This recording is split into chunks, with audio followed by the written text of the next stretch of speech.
নমস্কাৰ সকলোকে শ্ৰদ্ধা জনাইছোঁ আৰু আশা কৰিছোঁ আপোনালোক ভালে আছে।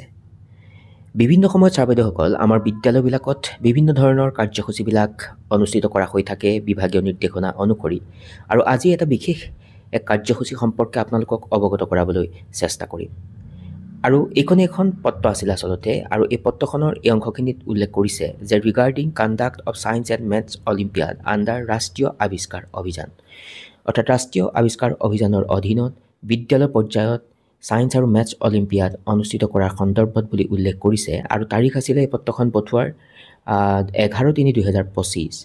আৰু এইখিনিতে উল্লেখ কৰিব খুজিম এই পত্ৰখন এখন বিশেষ জিলাৰ কাৰণে ওলাইছে, আৰু যিহেতু এখন জিলাৰ কাৰণে এই পত্ৰখন আহিছে, গতিকে অনাগত দিনত হয়তো আপোনাৰ বিদ্যালয়লৈ এনেকুৱা নিৰ্দেশনা আহিব পাৰে। সেইকাৰণেহে বিষয়টি উপস্থাপন কৰিবলৈ চেষ্টা কৰিছোঁ।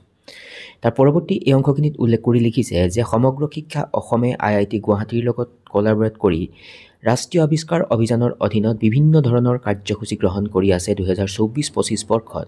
আৰু যদি ক'বলৈ যোৱা হ'ব, বিভিন্ন ধৰণৰ স্কুল যি monitoring programme, formation of science and maths club আৰু conduct of science and maths olympiad, আৰু এই কাৰ্যসূচীবিলাকৰ অধীনত বা ইয়াৰ লগত সংগতি ৰাখি বিদ্যালয়সমূহত অধ্যয়নৰত ছাত্ৰ ছাত্ৰীসকলৰ লজিকেল আৰু এনালিটিকেল যি থিংকিং বা এবিলিটি ইনক্ৰিজৰ কাৰণে আচলতে ছায়েন্স মেথছ অলিম্পিয়াড নিৰ্বাচিত কিছুমান বিদ্যালয়ত অনুষ্ঠিত কৰিবলৈ বুলি ইয়াত উল্লেখ কৰিছে।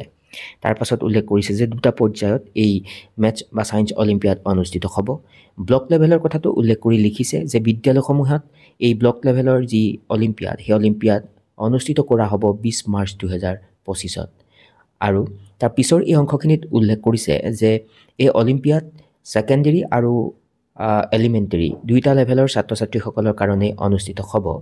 তাৰ পাছত এই অংশখিনিত উল্লেখ কৰিছে the Olympiad will be OMR based pen paper test after the completion the filled OMR sheet must be return back to the concern block office for assessment by IIT Guwahati.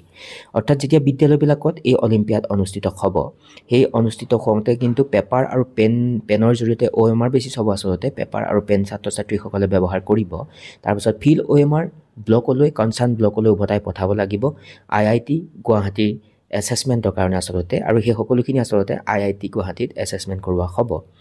তাৰ পৰৱৰ্তী অংশখিনিত উল্লেখ কৰিছে যে 6ৰ পৰা 10লৈকে ছাত্ৰ ছাত্ৰীসকলক লৈ এই অলিম্পিয়াড অনুষ্ঠিত হ'ব, আৰু শ্ৰেণী অনুযায়ী কিমান ছাত্ৰ ছাত্ৰীক সাঙুৰি লোৱা হৈছে সেই কথাটো ইয়াত উল্লেখ কৰিছে যে ষষ্ঠ শ্ৰেণীত 15জন ছাত্ৰ, সপ্তমত 15জন ছাত্ৰ, আৰু অষ্টম শ্ৰেণীত 15জন ছাত্ৰ বা ছাত্ৰীয়ে অংশ ল'ব, আৰু 9 আৰু 10ত 30জন ষ্টুডেণ্টে অংশগ্ৰহণ কৰিব।